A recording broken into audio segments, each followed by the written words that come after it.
Hello and welcome to Game Theory. I'm your host, Sam Vecenie. Today, we're doing a film room session with Baylor Scheierman, 6'6" wing from Creighton, a fantastic shooter. We're going to talk a lot about what makes him so special as a shooter and what makes his translation to the NBA so potentially impactful. I also think he's an unbelievable passer for a wing and a sneaky solid defender. But first, let's hit the music.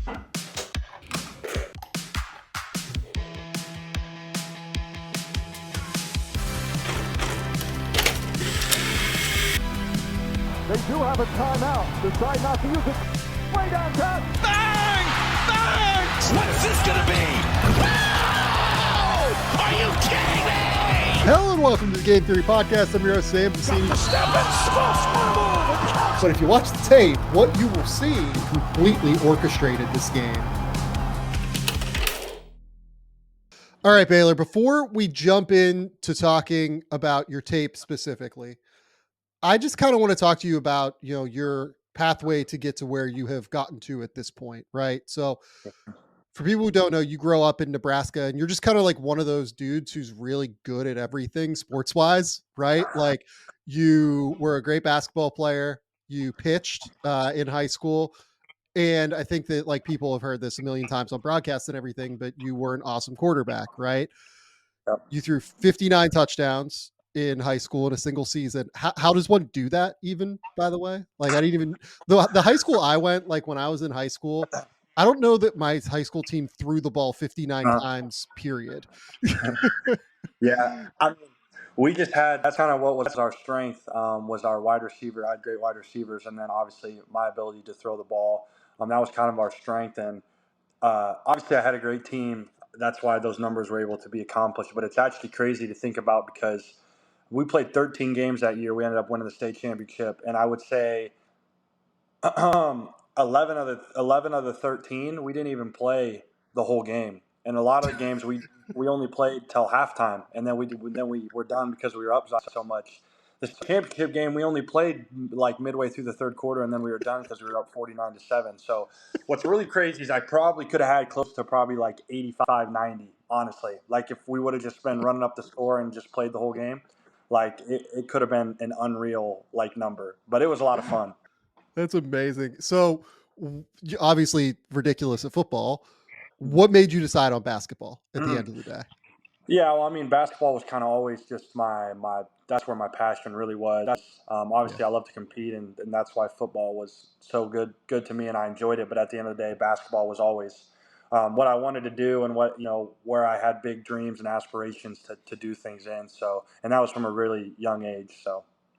Did you have bigger offers to play football than basketball? Like, I don't know if you had offers really at the point Yeah. when you stopped playing football, but like, Mhm. did you have like kind of more, kind of whatever, like with football than you did with basketball at the time? No, not really. So my senior year is when I really kind of exploded for football, and at that time I was already committed to South Dakota State for basketball, so there Yeah. wasn't a lot of. I didn't really like open myself up for a lot of football interest. Nebraska had invited me to come to one of their games on a little visit, but when I got there, they wanted me to like transform into a tight end, and I was like, yeah, probably not doing that. So They then I tried to was like, Manziel you. yeah, exactly. So that's when I was like, yeah, like this football thing probably just closed the door. So, Yeah, that makes sense. Do you think that playing all of those sports, or in what way is playing all of those sports growing up kind of helped your mindset on the basketball court? Because one of the things that like impresses me about you is just the processing ability and the way that you see the court, the way that you seem to see things like a moment before they happen, right? yeah, And I feel like people that play like other sports, like that kind of stuff develops within them just intrinsically, right? yeah, yeah, I would agree with that. I think, especially for me playing football and being a quarterback, you talk a lot about anticipation. And, when you're, you talk about a lot about reading and then anticipation. And when you're a quarterback, you obviously have to know where everyone is on the field and what routes they're running. And then you have to know, where they're breaking and when they're breaking and when you have to deliver the ball, and all that stuff kind of translate to basketball court in terms of passing, anticipating where your teammates are going to be at and where they need the ball at. It all kind of goes together. And, it's funny because my senior year, they said that we were playing basketball on grass, which is really what it was. Yeah. So, So before we kind of jump into the tape here, and we'll do that here now, I have this working theory that basically every single like great shooter is also a great golfer, whether or not you've actually played golf before, right? Uh-huh. Like you have the ability intrinsically, be it like depth perception or whatever. So Uh-huh. I'll ask this question: are you a good golfer, and do you golf? I do golf. I actually golf in high school. Okay, there we go. And so yeah, that's probably like the main thing I do outside of basketball is golf. So, And how good are you? uh, so I haven't played a lot this spring. Obviously, been busy with the pre-draft stuff. But last spring and summer, I played a lot. My handicap was 13. Yeah, So that's not bad. it's I'm not great by any means, but I'm definitely not horrible. So Yeah. I can Well, I can find my way around. once you start, getting into the NBA and get around the right teammates, I think that that number is going to go down. Yeah, I would agree with that. That's what I've been told anyway.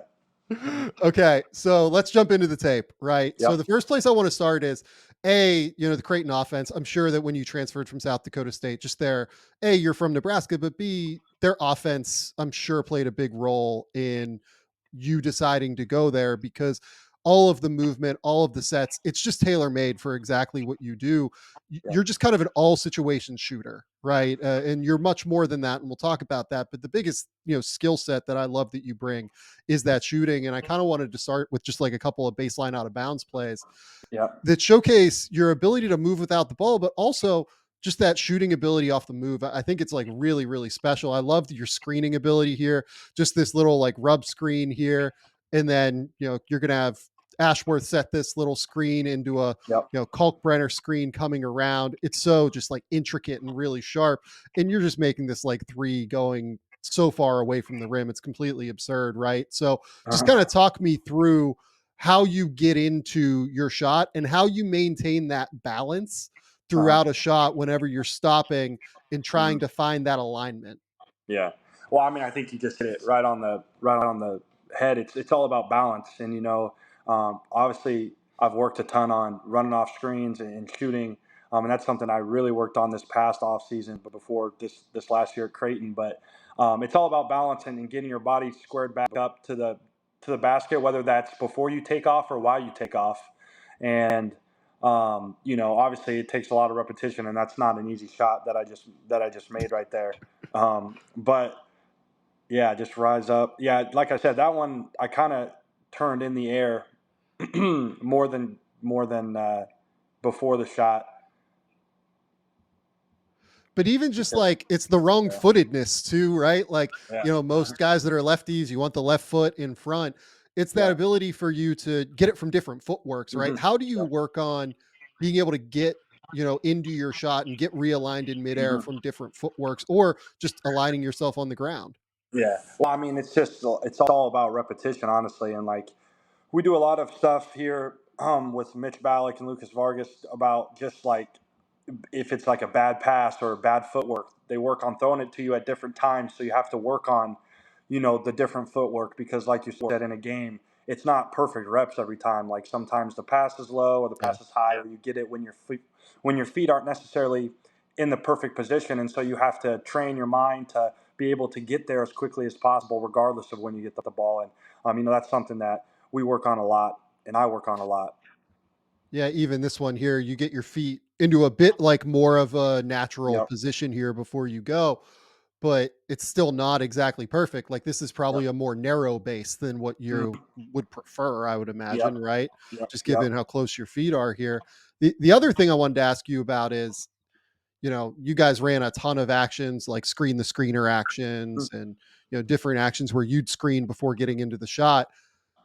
I always think that like it's such an underrated skill set for a shooter to have, right? It's just Mm-hmm. that ability to set screens because Yep. you setting screens and getting somebody else loose is probably going to get you loose at the end of the day.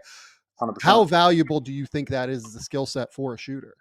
Oh, it's very valuable. Like you said, a lot of times they're keying on me anyway, and so any confusion I can create with the screen to get my teammate open, majority of the time it's able to get myself open as well. And you see if you watch a lot of film, a lot of times I just run into Spain ball screens or run into ghosts, stuff Yeah. like that to get confusion rolling, whether that gets me a shot or someone else a shot. But a lot of times it does do one of those two things, because either they're so focused about my shooting that they leave whoever I screen open, or they mess up the screen and then I get open. So I think screen setting and movement is very important for especially for a shooter.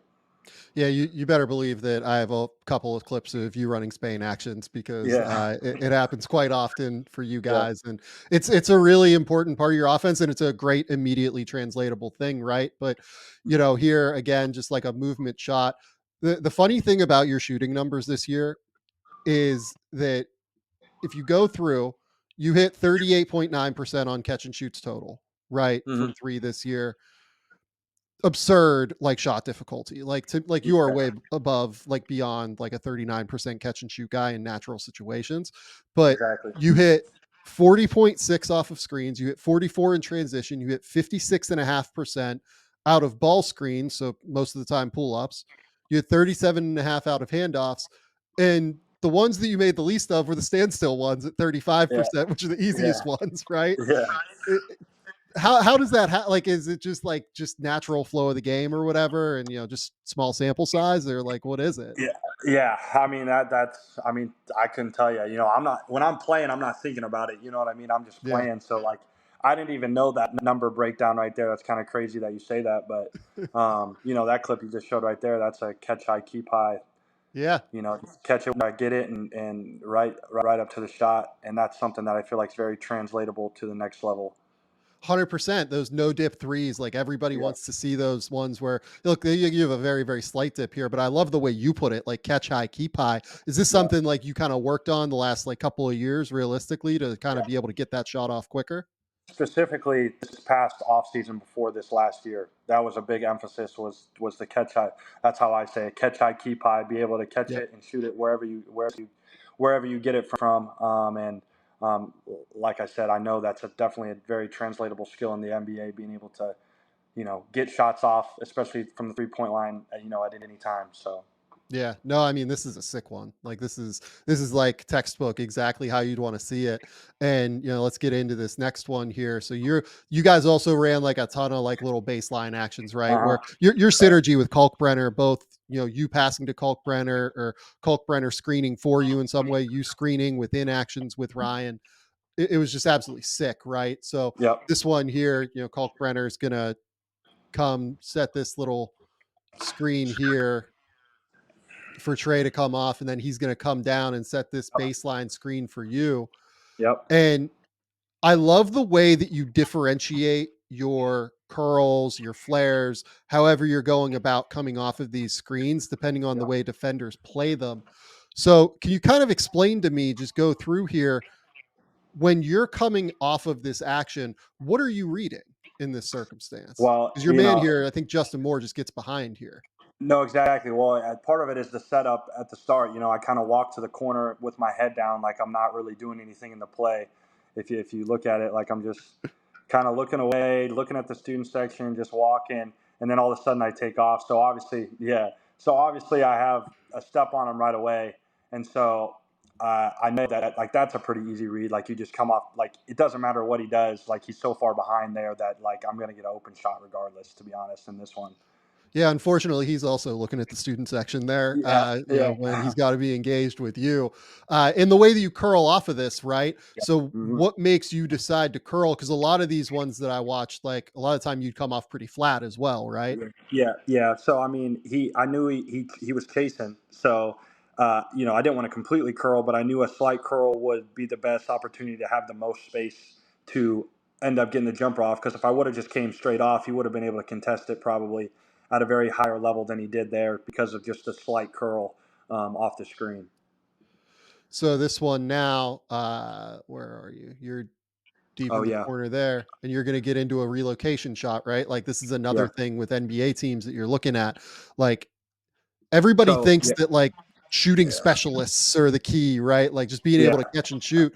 You have to have counters. Like NBA yeah, defenders are good, man. Like yeah, yeah. that ability to have counters is key. So, what are you reading here whenever you see this closeout? Yeah. So here we so I'm coming off Jason Green sets a good screen, but I know they're switching, and Kadari Richmond, I believe, who's down low, he's staying low, and Davis is staying high, And so I knew if I flared it to the corner, Davis has to close out to me.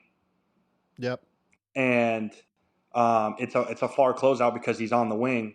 And then I shot fake and get him in the air, and then it's just a simple, side step back, which obviously is not an easy shot, but we work on those a lot, the shot fake, side steps, and step backs. So that's kind of what that play was right there, just Yeah, I flaring it feel like out. yeah, like you've always gotten into that sidestep really well though, especially going to the right. Like Yeah, even before this year, like that's something yeah, that's been in your yeah, repertoire. yeah, for sure. So now we get into this next one here. Oh yeah, We're into the Spain sets, right? Like you yeah, said, you're screening for the screener for people who aren't like necessarily like fully, yeah, engaged in like basketball lingo here. So like Kalkbrenner comes up, he sets a little step up here for Trey Alexander. Trey Alexander's trying to get downhill, and then you're going to screen for Kalkbrenner's man, Kalkbrenner to dive, yeah, whichever way he can go. I'd imagine that it's just dependent on how Trey reads it, right? yeah, yep, And then you're going to come up after that and flare up to the 3-point line, and you're going to make yourself available off of that screen and force that little miscommunication yes, sir. between your defender and Praise. your defender here and this defender here. Yep. So kind of run me through this one here. Yeah, so I mean, so obviously, like you said, it's a Spain screen, and so Trey comes off, and if you press play, he snakes it. Yeah, slow mo. Yeah, so he snakes it, and so I know my defender when I'm going up to set the screen, I feel him on my right side, and so as soon as I set the Spain screen and Kalkbrenner gets by me, I know that I see Trey's guy on the right side and I see my guy on the right side. So I know I'm relocating to the right wing because that's the farthest place that they have to close out because they're both over there. And so relocating to that one that's what ultimately got me the shot because then it was such a far closeout and like I said, I can kind of just catch and release. Yeah, Um, and like this is a tough closeout. This is a really, really good closeout from this defender yep, from Butler. Like he did a yep. fantastic job getting all the way back out there. But I mean, it's just really far. Like you said, like this is a hard closeout. He gets back, but I feel like when you get that look at the rim, how much does that contest actually affect you once you get that look at the rim? Yeah, I didn't really notice the contest, honestly, because like you said, I mean, and plus I'm pretty tall in general, so Yeah. like you said, once I get my eyes on the rim and without anybody in rhythm me, then like from there it doesn't really, it's not really in my vision. Yeah, like 6'6.25" without shoes. Yep. Very, very tall. Did you actually grow a little bit? Yeah, I was Yeah. gonna say. I think you were like six five I've and a never, half or so. yeah, Yeah. I've never measured that tall before, so I must have grew a little bit because, like you said, I was like 6'5.5" without shoes two Yeah. years ago. So Yeah. No, like you're gonna be legit measured, like yeah, 6'7", 6'7.5" in shoes. And yeah, that's yeah, a big dude to yeah, try and affect on those shots. yep. So again, I think we've got another Spain this time against DePaul where, you know, they're playing in such heavy drop Yeah, here, right? yeah, Like I can't really like, it's almost like they're trying to double you. yeah. And then It's honestly like this one's just really bad defense, to be honest. Like yeah. they didn't communicate what was going on, and obviously the dude's playing all the way underneath the rim, so it's kind of hard to get a Spain screen. But my guy jumps out, and so then I just go to the top of the key, but there's no communication to switch, and it's just a wide open shot. I mean, that's really more bad defense than anything offensively, to be honest. When you get these crazy wide open looks that you never get, right? Hmm. Is there something in your mind where that's like you almost second guess it? You're like, "Wait, why am I alone?" No, I don't think I second guessed it. It's just like so surprising whenever I am that wide open. I'm like, wow, I haven't had this open of a shot in a long time. Yeah. For people who don't know, I think I said it in the intro that we didn't record, but Baylor averaged 18 points, 9 rebounds, 4 assists, had the ball in his hands. Not a crazy amount. Like Trey had the ball in his hands, Steven had the ball in his hands a lot.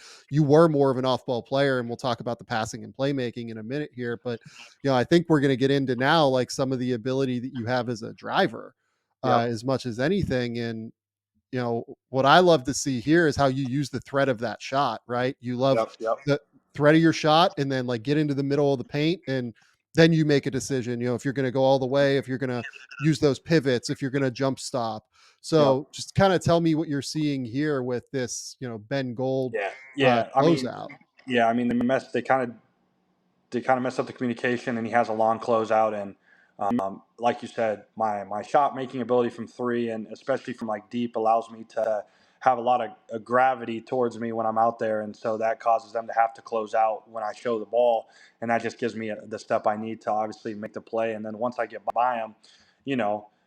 Coach Mack preaches a lot about playing off 2 feet, and I think that's really Yeah. key, especially for a guy like me, especially because I'm not super athletic, and so being under control and be able to just slow down and kind of read what's going on there. And obviously, I set my feet and didn't realize he's standing back there, and that's that little fade shot there from the Big East. That's a shot I make at a very high level. So, Yeah. Yeah, they kinda, like, peel switch it with, like, yep, Joplin coming up to try and get to you. It was, yep, kind of an interesting choice. I mean, so this year you kinda mentioned that area, right? That yep, little Big East logo. yep.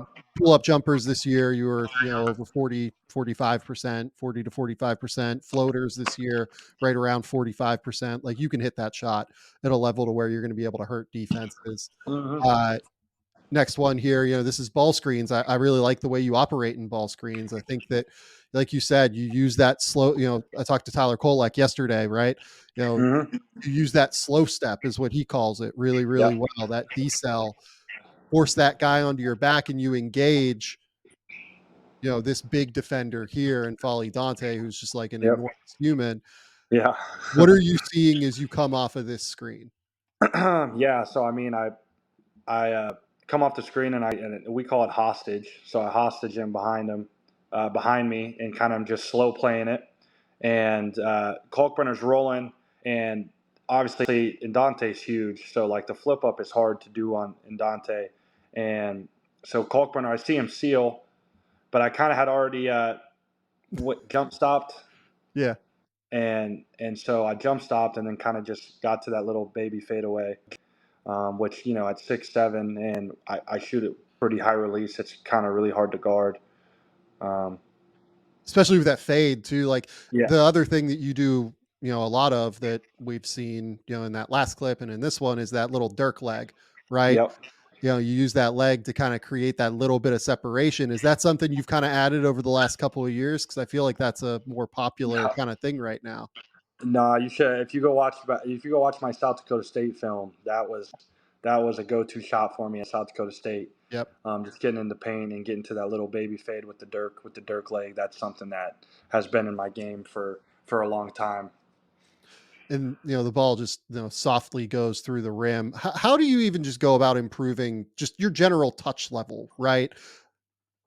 Yeah, I don't. That's a great question. I don't necessarily really know, to be honest. Like I feel Yeah, like it's just something that you kind of just have. Like it's just the ability to have a soft touch on the rim.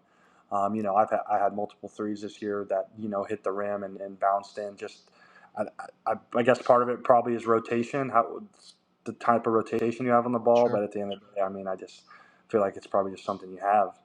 Yeah, it's kind of my theory on great shooters being great golfers, right? Like you just kind of Yeah, have that like depth yeah, perception or the touch, like yeah. whatever it is, right? Exactly. So this one here, you're trailing the play, right? So you could try and sprint here. You could try to get to the opposite corner. What are you kind of seeing here that makes you? I feel like you kind of even slow down a little bit, Yeah. once you see Well, this right especially here. especially when I see like transition happening, I really do like to slow play it and kind of trail the play, because a lot of times teams don't communicate well in transition, and then you end up getting a wide open shot, or you get it in like here he has to close out and there's a miscommunication. I'm able to get downhill and finish. But I like to slow play a lot in transition, especially because a lot of times I'm down low fighting for rebounds, and so if I Yeah. don't get it and we getting out and running, like I'm behind the play anyway, and so I like to just slow play it because it kind of gives me that opportunity to either have a trail three or have that long closeout. Well, and the funny thing is that like, you use the threat of your shot again super well here, right? Like you're 30 Yeah, feet away from the rim, 33 feet ex- away, and exactly, he exactly, still treats you like a shooter out there. exactly. And then this is just engaged with, Donovan Clingan and Steph Castle. I mean, like I felt like you were wearing Steph Castle both times that Connecticut played you guys this year. He was just all over you. And I just love the way you kind of loop around. You keep the dribble alive. I think that's something even more that you improved this year was Yeah. keeping the dribble alive constantly, being able to Yep. loop around the basket and go Yep. get to a different shot. I think this might be like there are 5 minutes left in the second half here. And I think you had like, 6 or 7 assists in this game too. But like Yep. this might be the first shot you made in this game and you guys are up Yep. 12. Yep. Yeah. I mean, I feel like I'm all about winning. And like you said, we beat these guys, and I didn't make a shot until 10 minutes left in the second half. I think I shot the ball 5 total times this game or something like Yeah. that. And I still ended up with, I don't even know what it is, like 14, 8, 7. Yeah. So I just really pride myself on, just being a basketball player. There's a lot of ways to impact the game. And, obviously I wasn't scoring like I normally did, but I was rebounding and I was defending and finding other people, getting them shots. And I think that's just what being a basketball player really is all about here. But this clip here, obviously I get good separation on the ball screen, and for us, we weren't going to challenge Clean at the rim. He's just too good at the rim to Right. challenge, and we don't have good enough athletes to really challenge him. And I don't think as good as athletes in the country should really challenge him. Like you see what Illinois did, and that didn't work out for him. No, Um, no, it didn't. so I see him, trailing it. So I know I don't have anything, the dude's sitting in the paint, so I don't have Kalkbrenner on the flip up. I see Jason Green there on the wing, but the spacing's not great, and I would have to throw it over Klingon. So, like you said, I just continue to keep my dribble, and kind of just loop around and then get to that bump fade, like I talked about, that little Big East bump fade that I like to really go to um, at a high level. So, When you're dealing with somebody, because like Steph Castle's like a real defender, like a yep, real like NBA caliber, high yep, level, like yep, has a chance, down the road to be all defense level defender. yep. Somebody that's 6'6", physical, as strong as you are, certainly. How do you deal with somebody like this comparatively to somebody who's like a little bit smaller than you or a little bit Mhm. quicker than, or like, how do you deal with that guy right there? I mean, it's all about setting up your cuts and trying to, setting up your cuts, trying to get open, and then at the same time, like you said, screening, trying to, make them switch, make them decide what they're going to do on matchups and whatnot. Like I feel like all that comes into effect. I feel like something that I'm good at is just I don't have to have the ball to be able to be effective, Yeah. and so like a lot of guys will struggle if Steve, he's obviously a great defender, and if he gets puts on you and he's pressuring you all the time, a lot of guys will just shut down because Yeah. they want the ball and they can't really move without it. But I feel like for myself, I'm able to just move without the ball and set screens and find ways to get open. So I feel like that's how you go about that. No, I love it. I think it's so critical, especially like if you're gonna, scale down in the NBA, right? Like you're gonna be surrounded with stars in the NBA because that's the reality your 100%. first year, right? Like Yes, sir. that ability to scale down and play without the ball, it's just so critical once you get to Yep. that level. Yes, sir. This one here, I think this might have been the only ball screen I could find where someone went under on you this Yeah. year. So I kind of Yeah. wanted to talk about that. Uh, Hmm. so go under and then Kalkbrenner immediately goes into a rescreen, right? Is that just Yep. like automatic for you guys? Because a lot of teams do Mhm. that. Jokic, Yeah. the Yeah. Jamal Murray, Yep. handoff into rescreen kind of thing. Is that kind of automatic for you under into rescreen? Yep. It's automatic for us. Yep. He goes under, you rescreen. So he goes under here. Like you have to be thinking like, wait, do I just shoot this on some Yeah. level, right? Because you never Yeah. get that. Yeah. I was thinking at some level. I don't remember this specific play, but I must have not felt very good about either my footwork or how I caught the ball. Yeah. And so I knew he went under, and I knew Kalkbrenner was going to rescreen and was able to get downhill and obviously just hit this little floater. Yeah, Um, and like we talked about that little like hostage move that you do all yeah. the time, right? Like you slow down here, you keep them on your back, and then you Yeah. make this little left-handed shot, like you said, right at that Big East logo again. Um, Next one here, moving without the ball, you get into a screen with Kalkbrenner, and then we're going to get into your passing, right? Yeah. Yeah. And this is where I think your best skill as a passer is your touch as much as Yeah. anything. Like Yeah. I can imagine you throwing like 40-yard bombs down a football field, like with real touch, just like dropping it into a bucket. Like, is that kind of what you were good at? Yeah. I mean, it's exactly. I mean, I had everything in my arsenal as a QB. And I knew based on what was going on and what situations, the touch I needed to put on the ball And Yep. I feel like like just like what you said right there, just the ability to know what touch I need to put on the ball for different situations is something that you know not necessarily everybody has, especially with passing the ball. 100%. And this is just like it's like a side Spain action, Yeah. right? Like off Yep. of, And it. Yep. go ahead. Oh well, yeah. And I was just gonna say, like you said, it's a side Spain action, and it's not even like a drawn up play. Like Francisco Farabello, like he really knows the game, and That's he awesome. he really knows the game. Like it was just it's not even a play. Like it was just a random Spain action. Um, Put connect in the Spain action, and obviously it didn't bump or anything, and so I saw that, and then it's just an easy play. That's awesome. That's awesome that he just thought to do that on the Mm-hmm. fly. Again, here, now we're going to get into you just like kind of reading the play here, right? This Yep. is awesome. Yeah. The fake shot into Yep. a lob. They're in Yep. zone here, obviously, which I'm sure Yep. you've kind of recognized. Are you recognizing this, or is like the sideline communicating to you at Yeah. this Well, point? I mean, yeah. I mean, we're recognizing it, but like that's just what Oregon does. Like they play that matchup zone, and so for Yep. me, I'm looking at Indante when I catch it, and if he's looking at me, I know that like it's going up. Um, and like you said, it's exactly how it's supposed to happen. Like he thinks I shot it, and so he doesn't think to go really do anything, and Kalkbrenner just slides right there for the easy two. Is that a play that you guys drew up ahead of time, or is that just like, okay, I'm No, just going that's to shot something. fake this into a pass kind of thing, right? No, like that's a set play for us, but Yeah. that's like it's not a drop. Like that's something that we have the whole year. Yep. No, that makes sense. This one here, you're kind of waiting here on the wing, you're spacing, and then this is 6 seconds left on the shot clock. I'm sure you're recognizing, late shot clock Yep, situation. I have to yep, figure this out. They kind of blitz the ball here, right? yep, And you have to yep, figure out what to do. Green here is going to dive to the rim. You know, you find a way to like kind of split this double after you pick up the ball. And what I love here is I can't see your eyes yeah, necessarily, but the way that he reacts, the way that yep, Dante reacts, it tells me that you're manipulating him in some way or another, right? yep, So yep. explain to me kind of what you're seeing and what you're trying to do to him as you split this double.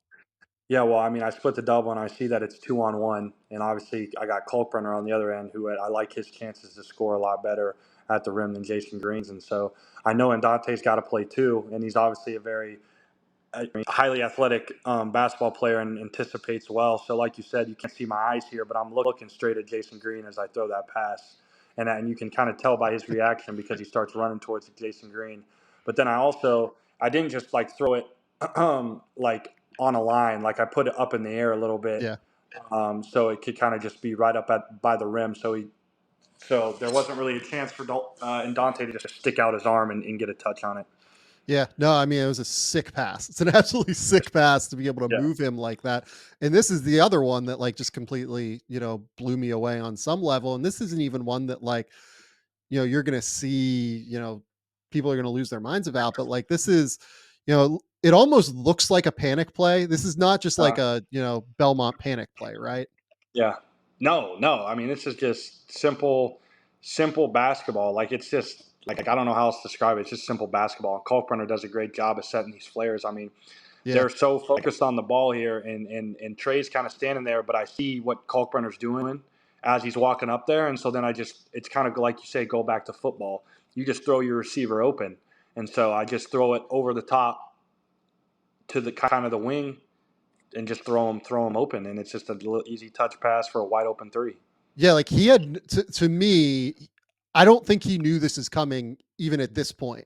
Like this Nope. ball is in the air and Yep. he's still way back there. And you again, like I love the way that you just said threw him open because that's Yeah. exactly what this is. You threw him Yep. into a wide open 3-point shot because you saw the Kalkbrenner screen. Yep. I just love the way that you processed that one on the fly. You know what I mean? Yep. Like Yes, sir. it's not one to me that is probably going to show up in every highlight tape for you or anything, but it Yep. just showcases that thinking ability, the way that you're ahead of the game compared to Yep. everybody else on the court. Throwing somebody open is it's just such a great way to put that. That's such a great Yep. great phrase there. Yes, um, sir. and then I think this one here, pocket pass to Kalkbrenner, and then this is going to come back around you and you're going to hit the extra one immediately, right?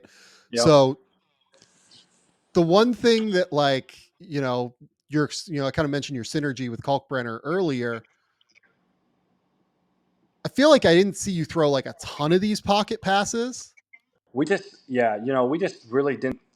We didn't really like that. Was not a big emphasis in our offense, Yep. to be honest. And at South Dakota State, that's all we did was throw pocket passes. But here with Kalkbrenner, we were always looking at the flip up and and so like we never really looked at the pocket that much. Yep. But I think that's something, I watch the NBA a lot, and that's something that's heavy in the NBA. I watch it a lot, especially with the Mavs. Luca comes off the screen and pocket passes to Gafford or Lively in the middle, and then it's just like what happens here. They collapse, and you find someone, and it just gets the dominoes rolling. Yeah, and Ryan, he can make that little kick out. He's smart enough to Yep. do that. And it's the extra one here, right? Just to keep it moving. Like that's Yep. such an awesome pass, just so quick here. Yep. It's just, to me, it's just simple basketball. It's just how the game's supposed to be played. Like it's just simple. So, you're 1-on-2 here. You recognize you're 1-on-2 here. Kalkbrenner, kind of sets this little seal screen here. So there's no chance at any sort of like X out from Yep. Soriano if he wants to. I mean, it's just really sharp. Those extra passes are absolute killers in the NBA because there's even more space to cover. Manipulating Steph Castle on the back line there, right? Yep. So explain to me what you're seeing here as you come off of this screen. Yeah. So I come off the screen and they are hedging it. They're hedging it. So I come off the screen and they're hedging it, and I know they like to tag from the corners.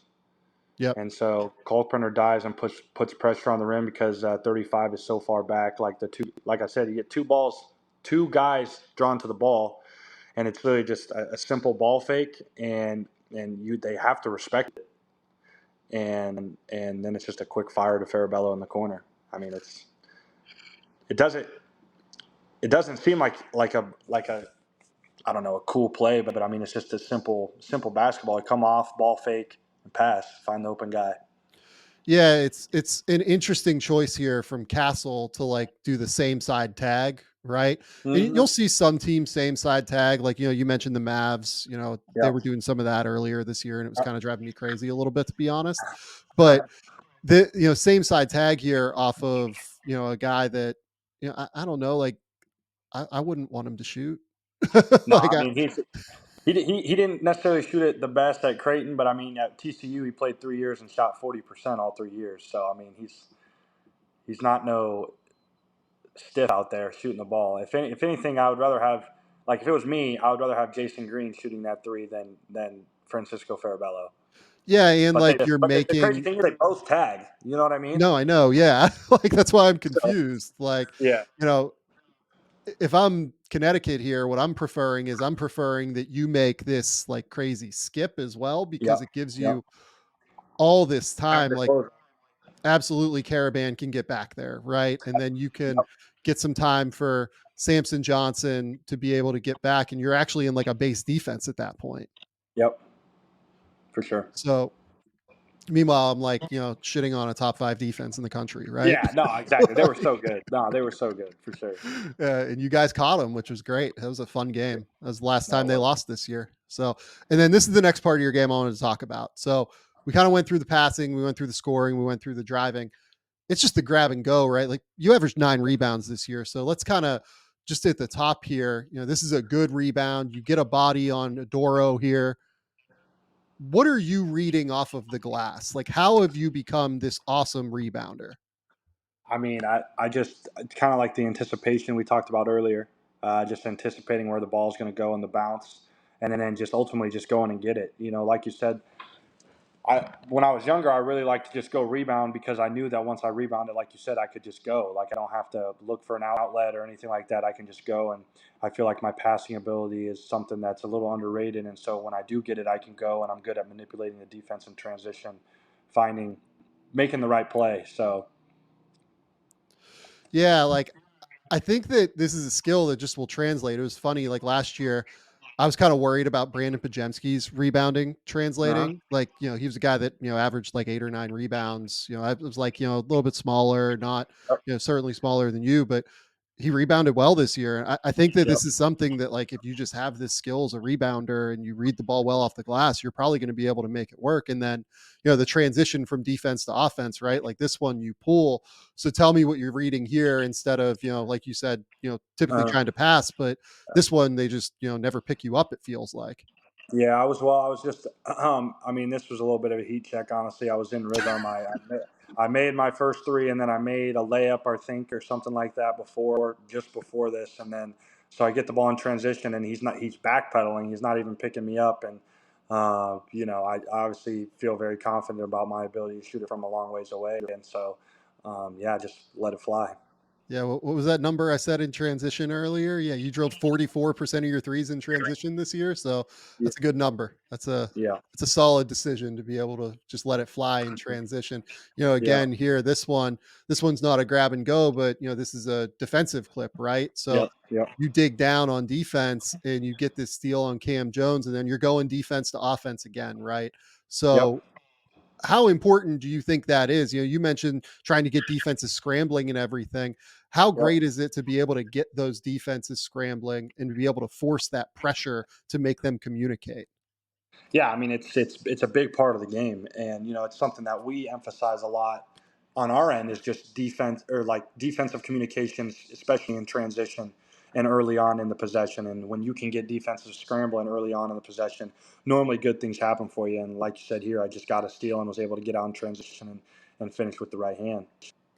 So now we're going to talk about the defense. And I think the defense is probably the thing that you get questioned most on for the Yep, next minute, 100%, right? 100%. So when you talk to teams, in interviews, the combine, everything like Yep. that, what are the things that they bring up to you that they want to see you to do defensively? Yeah, well, I mean, ultimately, they don't really necessarily bring up anything specific. They just say like defense is the biggest concern they have. Yep. But I think this year at the combine, I really proved myself, especially just competitively wise. And you watch the film here. I mean, I'm guarding Dalton Connect the whole game and hold him to That's 6 to 17 shooting. And you know he won small forward of the year and SEC player of the year. And I guarded Devin Carter in that Providence game. yep. Um, really well as well. And so, I think a part of it is definitely that, for me, like I've always brought a lot offensively and I play a lot of minutes. And so a lot Yeah. of times they want to put me somewhere where I'm not exerting a lot of energy because I bring a lot to the offensive end. But I feel like, especially this year specifically, I really proved that when they put me on a matchup that was like a high key matchup, like I proved that it's not as big of an issue as people make it out to be. At least in my eyes, I'm very confident in my abilities to defend, and especially just my competitive nature as well, to kind of just take us over and want to compete and not really back down from any sort of matchup. Yeah, like I'm glad that you kind of brought up that you have Dalton here. So a lot of the clips I'm going to show came from the tournament, and are where you're guarding Dalton, frankly, because Yeah. that's to me is like, you're guarding an NBA caliber athlete who is a professional 25 point per game scorer at the college level last year, right? Like Yep. you did a pretty good job on Dalton, I thought. Like I Yep. really thought that, like you said, 6 for 17. I think that was in matchups against you particularly. You dealt with Yep. him the whole game. I thought that you made his life harder. Like I thought you actually did like a pretty good job. I understand that you're not the fastest guy in the world, but you're big. Like Yep. being big is important, and knowing where to be and having Yep. that strength is really important. So Yep. let's kind of jump in here and talk about this. So you're obviously, kind of shading him toward the Yeah. corner here. Yep. Was Yep. that a strategy that you had coming into the game, like in Yes. terms of, Yeah. game plan? Yeah, it was. We didn't want him to come off. We didn't want him to really like be able to come off like pin downs and whatnot, just wherever he wanted. Um, we wanted to force him back to the baseline, and obviously there, I mean, I felt like I did a good job of maneuvering the Yeah. screen. And I mean, that's a hard shot. It's a 17 Yeah. foot dribble pull up, and I get a review mirror contest. Like sometimes players are just like good players just make Dalton's shots good. sometimes. Yeah, exactly. And I mean, that's how it is in the NBA. Like you can play great defense and people are still going to make shots.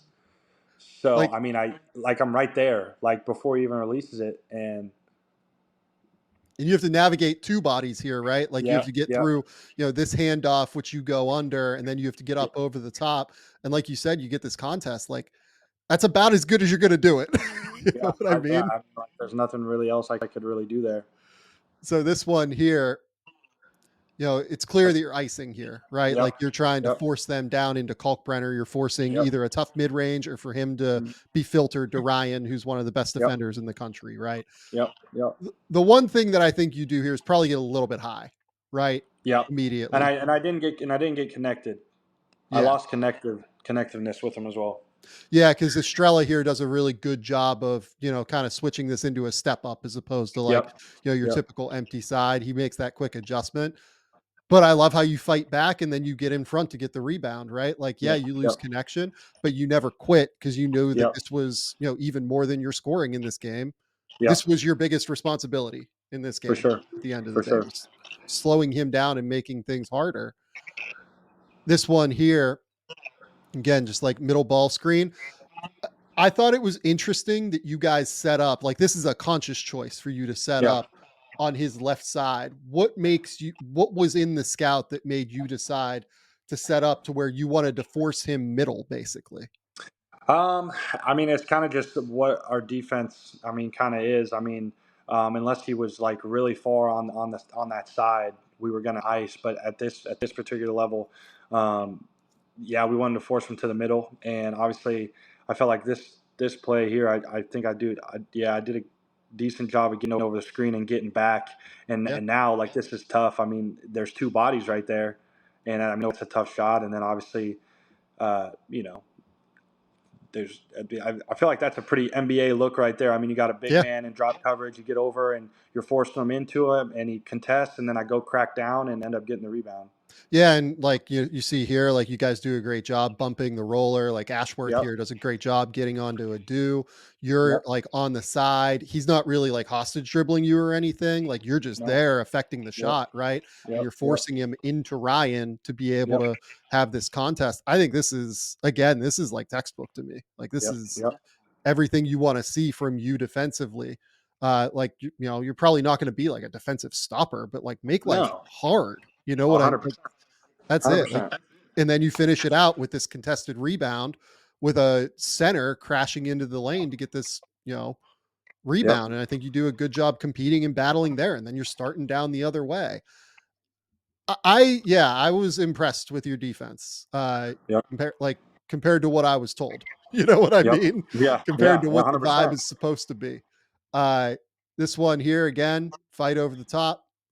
The one thing that like I think you are going to have to watch, it's just like your margin for error, as is just very little here on these step back potentials, right? Like you Yep, just get a little bit deep there, yep. and against NBA dudes, like there's just like the margin for error is zero. You know what I mean? I mean, it's a hard. I mean, that's still a hard shot. You know what I It mean? is. Like, holy cow, that's a hard shot. Like I just know, and watching him, it's just just like if like that's Luca, that's in. yeah, well, I know that's what I'm saying. I mean, even with Luca, if you're there, it's still probably going in a lot of the times. I know. It's crazy. And you do a good job And here. You get back, you use your length to contest that, right? Like, yeah, for sure. what did you come in at wingspan wise? You came in at 6'8", 2'5". So just like that's still like fairly big, right? Like Yeah, 6'6", 2'5", 6'8". You have an 8'7" standing reach. Like you have the length to be able to make that a little bit harder for those guys. yeah, So then this one here is against Cousinard again.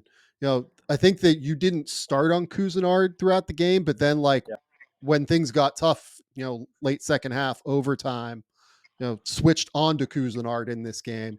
yep. And again, over the top of this screen, you do a great job here forcing that contest. Honestly, like I understand why Ryan came and helped, but like I didn't think you even needed the help, right? I didn't think I did either. I thought I was right there, Yeah, and but then no one no, cracked no down. shade against Ryan. Ryan's one of the best rim protectors in the Yeah, country. no, Just for sure, for sure. yeah. I think you're here. You do a great job. Steven comes with the dig. Just, ends up being a tough play, but it's I think you did pretty well doing exactly what the assignment was defensively. And I think Yep, that's something that like should be recognized about you is like, look, you're not going to come in and be Jalen Suggs or, Caruso yep, or whatever, but you're going to do the assignment. You're going to get over screens. I always think that guys that, have your ability to move off the ball also have that intrinsic like defensive ability to Yeah. move off the ball, right? To stay attached and like trail, right? Is that something Yep. you feel comfortable with? Yeah, for sure. For sure. No doubt. So, yeah, like to me, like I think you're, probably going to be okay on defense in the NBA Yeah. at the end of the day. I And would I agree. grabbed this last one because this last one's fun. This is the closest thing to what I would call a Baylor Scheierman poster dunk, right? That's not a Come up, poster? yeah, yeah. You You should got you should that's a good one. Nah, I had two in that game kind of. You did, For yeah. I thought this was the better of the two. You get nah, for up and sure. you go.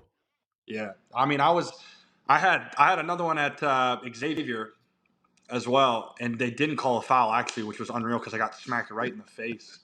But yeah, man. I mean, and then I had a couple that I missed as well that it got called a foul throughout the year as Yep. well. But yeah, I mean, I know I'm not a phenomenal athlete. The Yeah. term gets thrown around below average. I don't think I'm a below average athlete. I think I'm an average athlete. Uh, but yeah, I mean, I can dunk on someone if you're not careful. If I Yeah, catch you at look, the right time. like based on like NBA wing athleticism, like you're probably not the most explosive dude in the world, but No. like you do other things athletically, like decelerate or Yeah. move well without the like. There are different things. There are Yeah. different types of athleticism, right? Like your hand-eye coordination's unbelievable. Like it's a different type of athlete. It's not. For sure. For sure. You're not Vertical. Paul George rising Yeah. for Yeah. above the rim dunks, but it's a different type, right? Sure. For sure. So last thing I wanted to kind of go through here is I try and run through this with most players. Just kind of give the pitch for what you think you are in the NBA early on in your career. hmm Well, I mean, early on in my career, I just think I'm like the ultimate role player, being able to come in and just impact the game in any way that the team needs. Obviously, my shooting ability allows me to space the floor for the stars to do what they need to do, and I'm very confident in my ability to make shots out of that. And then Yeah. defensively, like I said, just compete, and then obviously being able to rebound. Um, is another thing that I think is something that makes me kind of stand out as well. And then obviously my passing ability. Obviously, I'm not going to be like a primary or secondary playmaker early on, but if I do get run off the line, the ability to find guys and use my passing ability off that, I think is something that would bring value to any team that would take me. So another question I ask is, and you've been the answer to this with a lot of coaches that I've asked, like who's the best player you played against this year? A lot of coaches in the Big East actually answered you to this question. hmm hmm And then, I had a couple players. I asked them, like a couple people answered you to this question. Who is the best player Baylor Shireman played against this season? Yeah, like just overall. Overall, yeah. I mean, you probably have to give it to either Dalton Connect or Devin Carter, probably. Yeah. What makes those two so special? Well, I mean, Dalton Connect, obviously, just the offensive firepower of being able to take and make difficult shots. Like that's just, I mean, it's crazy, honestly. And obviously, with the way Tennessee ran their offense, with 1,000 pin downs for him too, like that makes it hard too. And just the way he's able to use those pin downs to his advantage, whether that be curling it or whatnot. That made him really hard to guard. And then Devin Carter, like he's just a baller in general. Like he just does whatever he has to do to win. He's scrappy on defense, and then offensively, he's got range to shoot it and is physical as well. So Yeah. Just unbelievable athlete. Devin yeah, Carter, like yeah, unbelievable unbelievable. athlete. Unbelievable. Um, the one thing I wanted to ask you about is just generally, haven't talked to teams, haven't talked to like a few other people. Your energy is something that like often gets remarked upon. Just like coming in and like having like real like positive energy, having a lot of confidence. Whenever I talk to people that go through the process, the draft process, once before and then go through it again, like you declared in 2022, if I remember correctly, coming out Yeah. of South Dakota State, how much more comfortable are you going into these meetings now compared to hmm what you were in 2022? Yeah, I mean that's you kind of hit it right on the head there. I mean, I'm just very comfortable knowing what the process is and kind of how it is. It Yeah. allows me to it allows me to just come in with a sense of inner peace and just be able to kind of just play free and play loose, kind of knowing what to expect and knowing that at the end of the day, it's just basketball to me. I've been doing it for so long, and I've always played with that joy and kind of that showmanship, if you want to say, and that's something that I'm never gonna lose as long as I play the game. Is it's meant to be fun, it's meant to be enjoyable, and that's just something that I feel like I bring. Yeah, we didn't really talk about that. You are someone that really likes to like play with the crowd a little bit. Yeah, Uh, yeah. what is fun for you that about, or what is fun for you about that? I mean, it's just like it's just part of the game. The crowd pays money to come watch us play, and Pistol Pete was kind of my my idol growing up, and the movie The Pistol Birth of a Legend. There's a quote in there where he says, every time I step on the court, I'm trying to put on a show, and it's just it's a fun game and it's something that I just really enjoy doing, and so I'm gonna have fun with it. I'm gonna get involved with the crowd. A lot of times people think I'm talking smack, but in general, I'm just having like conversations with people. I'm not even really talking any smack. Like it's just general conversation. So, I just like to have fun and I enjoy people. And so, yeah. That's awesome. I love that.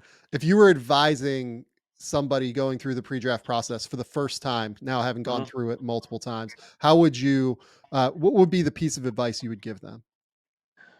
Well, I think it would just be to, obviously play with confidence and then just bring as much energy as you can. Ultimately, you're in this position for a reason. They know that you're a good basketball player. You wouldn't get invited to these things if you weren't. Yeah. And so at the end of the day, you have to do things that are going to stick out because at the end of the day, there's a lot of great players, but what's going to separate you from another person? And I think energy and communication is something that really separates you. And I think that's something that has separated me. Yeah. No, I mean, it's definitely helped you out. And I'm glad you brought up the Pistol Pete documentary because there's one final question I ask everybody. Yeah. What is your favorite sports movie?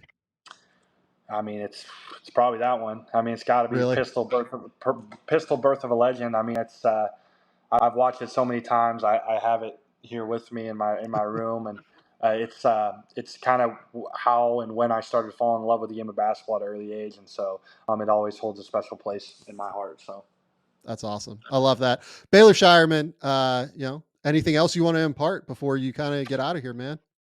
no, I'm good. I just appreciate you having me. Yeah, this is great, man. I appreciate it. I'm really excited to see where you end up because that showmanship, that flair, that shooting ability, it's just really fun to watch, man. Like the way that you operated within Creighton's offense this year, and just a perfect scheme and perfect match of you with the scheme. It's perfect. I hope you find a spot that's very similar this year, and I'm really really excited to see where it goes. So I appreciate that. Thank you, sir.